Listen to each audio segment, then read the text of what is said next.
বিজয় দিবস উদযাপনের একটা তালিকা থাকে, যে ইউনিভার্সিটি কর্তৃক আমাদের সরকার কর্তৃক একটা প্রোগ্রাম দেওয়া থাকে, যেখানে হচ্ছে যে কি দেখা যায় সভা আলোচনা হয়, টিচাররা বক্তব্য দেয়, আর আমরা হচ্ছে বোরিংভাবে সেগুলো শুনে থাকি, যেখানে আমাদের ব্যক্তিমত প্রকাশের স্বাধীনতা আমরা পাই না, বা আমরা কিভাবে আমরা উদযাপন করতে চাই সেই সুযোগ সুবিধাগুলো আমরা পাই না।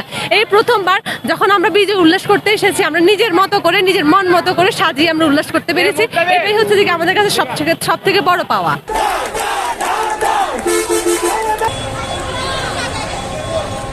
এবারে বিজয় হচ্ছে গত সব সময়ের বিজয়ের থেকে আলাদা, কারণ গত সময়ের বিজয়টা গতানুগতিক ধারায় হয়েছে। এবারে 24-এর চেতনাটাকে মাথায় রেখে বুকে ধারণ করে এই বিজয়টা পালন করেছি। এবারের জুলাই গণঅভ্যুত্থানে আমরা এতগুলো ভাই বোনকে হারিয়েছি, বুকে কষ্ট এবং একই সাথে দেশ বিনির্মাণ করব এই আশা নিয়ে আমরা বিজয় পালন করছি। ভালো লাগছে।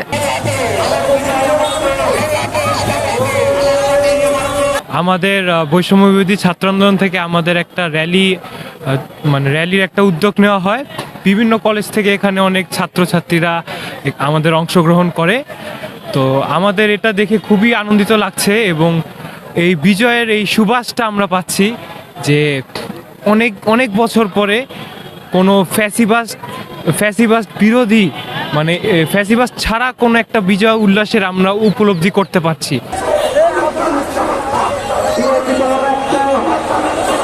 16ই ডিসেম্বর হচ্ছে বিজয়ের মাস, আর এই বিজয়টা মূলত আমাদের না, এই বিজয়টা মূলত তাদের জন্য পাওয়া যারা হচ্ছে দেশ ত্যাগ করে দেশকে সুন্দরভাবে আমাদের স্বাধীন করে দিয়ে গেছে, তাদের জন্য হচ্ছে মূলত আমাদের এই বিজয়। আর আমাদের এই বিজয় দিবস উপলক্ষে আমাদের চাওয়া, বেসিক্যালি চাওয়াটা হচ্ছে, এই চাওয়াটা শুধু আমাদের একার না, সারা বাংলাদেশের মানুষের চাওয়া। সারা বাংলাদেশের মানুষ কিভাবে চায়, কি চায়, দেশটাকে কিভাবে গড়তে হবে, আমাদের একটু সুযোগ দেন, আমাদের একটু কাজ করার জন্য সাহায্য করুন। আমি চাই, ইভেন আমার প্রত্যেকটা ভাই বোন চায় যে আমাদের একটু সুযোগ দেওয়া হোক, আমাদের উপর একটু ভরসা রাখুন। আমরা দেশটাকে সুন্দর করে গড়বো, আপনাদের মনের মতো বাংলাদেশ করব। বাংলাদেশটাকে যেহেতু স্বৈরাচার মুক্ত করতে পেরেছি, ইনশাল্লাহ আপনাদের মনের মতো বাংলাদেশও আমরা গড়তে পারবো। মূলত বিজয়টা হচ্ছে আমরা 71 শহীদ আর হচ্ছে জুলাই শহীদ দুটাই একসাথে আমরা বিজয় উদযাপন করেছি। এই বিজয় আমাদের জন্য অনেক মূল্যবান, কারণ অসংখ্য শহীদের রক্তের বিনিময়ে আমরা এই বিজয় পেয়েছি। আপনারা ছিলেন সকাল থেকেই, হাজারো ছাত্র জনতার ঢল আপনারা দেখেছেন এখানে। বিজয় এইভাবে আমরা উদযাপন করি, সবাই ছাত্র জনতার শক্তিতে এই বিজয় আমরা উদযাপন করতে চাই। আজকের এই বিজয়টা আসলে বাংলাদেশের সাধারণ মানুষের বিজয়।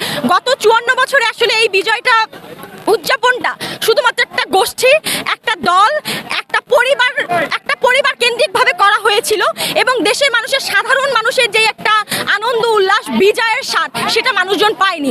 এখন এইবার 24-এর এই জুলাই বিপ্লবের পর প্রথমবারের মতো, আমি বলতে চাই প্রথমবারের মতো, বাংলাদেশের সর্বস্তরের মানুষজন স্বাধীনতার পূর্ণ স্বাদ উপভোগ করছে।